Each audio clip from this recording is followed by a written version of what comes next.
Donc, toujours dans la méthodologie de résolution des exercices en génétique, on va démarrer par l'analyse. Comment se fait-il que l'analyse en génétique soit conçue de 5 parties? Parce que étude génétique amul wax ci analyse bi rek ngay wax li ngay wax. Interprétation waxoon nañ da ngay def l'échiquier. Conclusion nga def la confrontation des résultats yi la exercice bi jox ak résultats yi nga am dans l'échiquier de croisement. Le premier point de l'analyse, c'est dire le type d'hybridisme. maanaam mooy lan mooy nga wax ba xam exercice bi benn caractère kese lañ ci étudier boobaa ça sera monohybridisme wala ñaari caractère kese boobaa ça sera dihybridisme wala ñetti caractère lañu étudier ci exercice bi boobaa ça sera le trihybridisme. Je donne un exemple. On croise des lapins à oreilles longues croisés avec, je mets le symbole du croisement, avec des lapins à oreilles courtes. Donc c'est des lapins mâles et femelles croisés. Ici, quel est le caractère étudié? Je vais mettre sur pause et réfléchir. Le caractère étudié ici, c'est la taille des oreilles. La taille des oreilles. C'est combien de caractères? C'est un seul caractère. Donc on a affaire à un exercice de monohybridisme. Exercice portant sur ou un croisement portant sur le monohybridisme.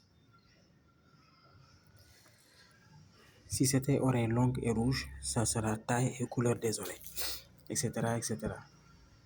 Donc le premier point de l'analyse, c'est gérer le type d'hybridisme. Deuxième point de l'analyse, on va dire si la première loi de Mendel est vérifiée ou pas. Ou s'il s'agit d'une exception. Première loi de Mendel est vérifiée ou pas, ou s'il s'agit d'une exception à la première loi de Mendel.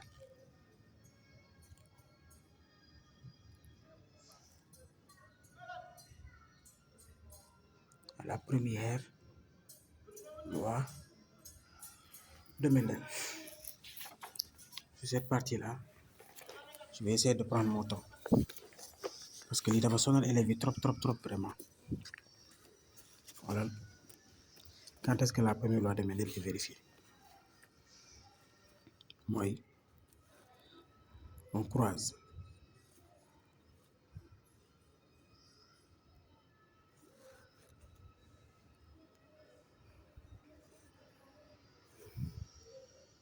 croisement entre deux individus de race pure, madame homozygote, ba pare ñu am une F1 homogène.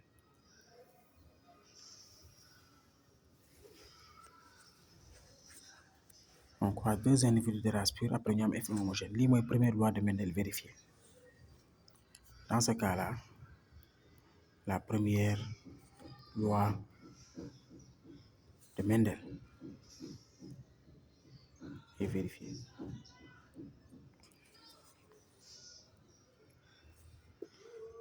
Quand est-ce que la première loi de Mendel n'est pas vérifiée? On va faire un croisement. Soit entre deux races hybrides, maanaam ay njaxas boo leen njaxas lay joxe. Voilà. Benn race pure ak benn race hybride.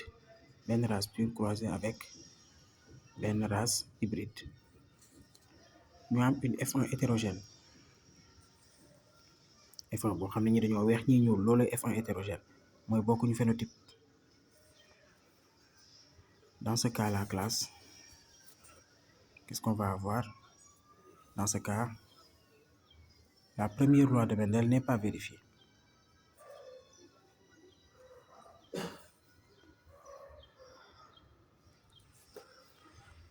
Et quand est-ce qu'on a une exception? Exception Mendel retrouvée ou quoi? C'est les disciples de Mendel, ou je dirais juste les gens qui sont venus après Mendel, qui ont vu que les lois de Mendel présentaient une limite. Mendel li mu xam mooy boo croisé ñaari race pure F1 day homogène mu ne ma première loi est vérifiée mais croiser ñaari race pure ba pare F1 homogène loolu Mendel xamu ko.